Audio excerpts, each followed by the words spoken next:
Kaya pag ako nag-hearing dito, hindi na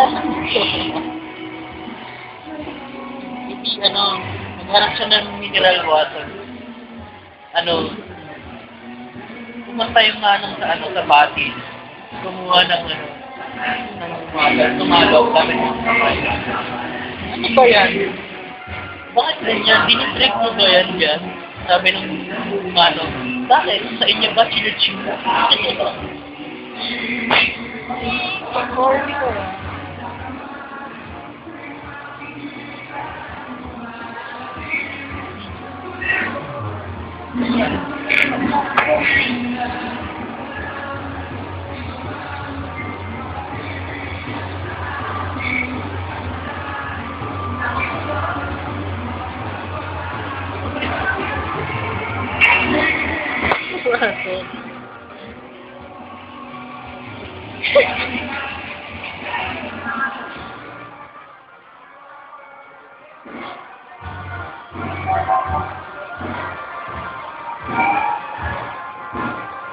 Pinapagawa.